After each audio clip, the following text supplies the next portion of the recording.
Assalamualaikum warahmatullahi wabarakatuh. Kami di sini ingin mempresentasikan hasil dari diskusi kami tentang gelombang stasioner. Perkenalkan, nama saya Muhammad Roid Zafif. Perkenalkan, nama saya Relita Estefania. Perkenalkan, saya Salsabila Putri Zahra. Perkenalkan, saya Sausan Amira. Di sini saya akan menjelaskan apa itu gelombang stasioner. Dalam fisika, gelombang stasioner disebut juga gelombang tegak atau gelombang diam. Gelombang stasioner yaitu sebuah gelombang yang memiliki amplitudo yang berubah-ubah antara 0 sampai nilai maksimum tertentu. Dalam rumus AE sama dengan 2A kosinus 2V dalam kurung X per lambda disebut sebagai amplitudo superposisi gelombang pada pemantulan ujung tali bebas. Dan dalam rumus AP sama dengan 2A kosinus KX adalah amplitudo gelombang stasioner. Ciri-ciri gelombang stasioner yaitu terdiri atas simpul dan perut. Simpul yaitu tempat kedudukan titik yang mempunyai amplitudo minimal 0. Sedangkan perut yaitu tempat kedudukan titik-titik yang mempunyai amplitudo maksimum pada gelombang tersebut. Gelombang stasioner terbagi menjadi dua. Yang pertama, gelombang stasioner ujung terikat atau ujung terbuka, dan yang kedua yaitu gelombang stasioner ujung bebas atau ujung tertutup. Yang pertama, gelombang stasioner ujung terikat atau terbuka. Seutas tali diikatkan salah satu ujungnya pada suatu tiang, sementara ujung lainnya kita biarkan. Bila ujung yang bebasnya digetarkan ke atas dan ke bawah berulang-ulang, maka gelombang akan merambat dari ujung yang bebas menuju ujung yang terikat. Gelombang ini disebut sebagai gelombang datang. Ketika gelombang datang tiba di ujung yang terikat, maka gelombang ini akan dipantulkan sehingga terjadi interferensi gelombang. Pada titik Q, gelombang datang memiliki persamaan Y1 sama dengan asin dalam kurung Kx min omega T tutup kurung. Dan persamaan gelombang pantul yang sampai di titik C dinyatakan Y2 sama dengan asin dalam kurung Kx plus omega T tutup kurung. Maka persamaan gelombang stasioner di titik O digunakan sebagai Y1 tambah Y2, sehingga untuk hasil interferensi gelombang datang dan gelombang pantul di titik O yang berjarak kali dari X yang dari ujung terikat P adalah sebagai berikut. Y sama dengan Y1 tambah Y2. Y sama dengan asin buka kurung Kx dikurang omega T buka kurung ditambah asin buka kurung Kx ditambah omega T dikurung. Dengan menggunakan aturan sinus, sin A ditambah sin B sama dengan 2 sin seper 2 kurung A tambah B kurung cos seper 2 kurung A dikurang B dikurung. Sama simpangan menjadi Y sama dengan 2A sin Kx kali cos omega T. Y sama dengan AT sin kali cos omega T. Keterangan Y sama dengan simpangan partikel pada gelombang tegak oleh ujung tetap. A amplitudo gelombang datang atau pantul, boleh N. K bilangan gelombang M dikurang 1. X letak titik dari ujung terikat M. W kecepatan sudut gelombang rad, simbolnya rad per S.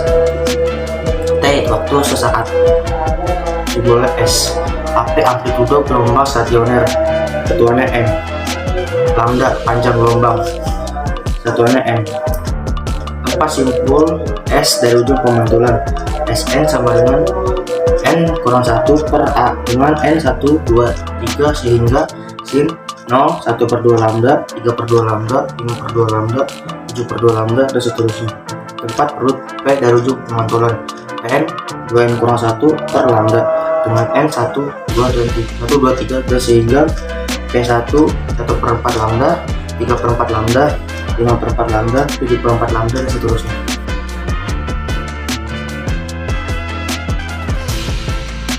Sepotong senar yang panjangnya 5 meter, salah satu ujungnya terikat kuat sedangkan ujung yang lainnya dapat digerakkan secara kontinu dengan amplitudo 10 cm dan frekuensi 4 Hz.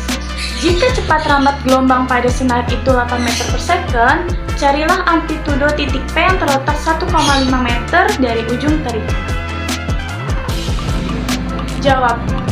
Besarnya amplitudo di titik P yang berjarak 1,5 meter dari ujung terikat adalah AP sama dengan 2A sin KX. 2A sin Pi 1,5. 1,5-nya ini adalah jaraknya. Lalu kemudian 2 dikali 10 sin 1,5 Pi. Hasilnya 20 sin 270 derajat yang 2 sin 270 derajat, maka dapat dihasilkan 20 min 1 yang hasilnya min 20 cm. Jadi besarnya amplitudo di titik P yang berjarak 1,5 meter dari ujung terikat yaitu min 20 cm atau negatif 20 cm. Gelombang stasioner ujung bebas. Jika kita perhatikan gambar pemantulan gelombang di atas, gelombang yang terbentuk adalah gelombang transversal yang memiliki bagian-bagian, di antaranya perut dan simpul gelombang.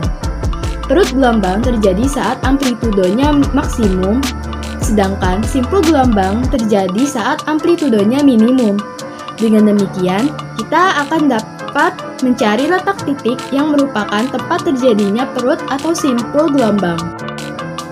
Persamaan simpangannya yaitu Y sama dengan 2A cos KX dikali sin omega T. Tempat simpul S dari ujung pemantulan yaitu Sn sama dengan 2N dikurang 1 dikali 1/4 lambda.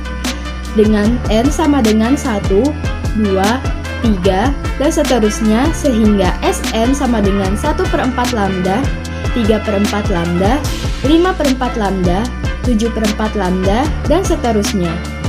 Tempat perut P dari ujung pemantulan yaitu P sama dengan N dikurang 1 dikali 1/2 lambda. Dengan N sama dengan 1, 2, 3, dan seterusnya sehingga Pn sama dengan 1/2 lambda, 3/2 lambda, 5/2 lambda, 7/2 lambda, dan seterusnya.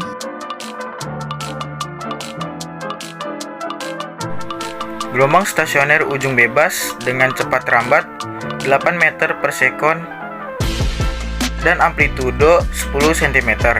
Simpul ketujuh dari gelombang tersebut berjarak 1125 meter dari ujung. Tentukan persamaan gelombangnya. Pada ujung bebas, gelombang selalu dipantulkan dari perut dan simpul berada pada jarak 1/4 ditambah N/2 lambda.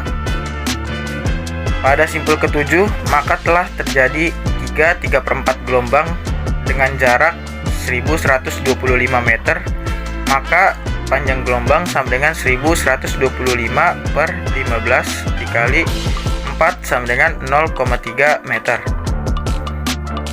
Persamaan gelombang pantul ujung bebas 2A cos KX sin omega T.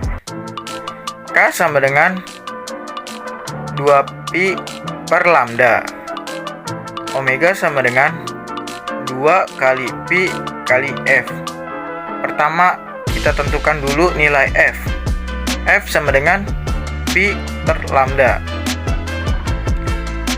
F sama dengan 8 per 0,3 atau sama dengan 80 per 3 sama dengan 26,7 Hz.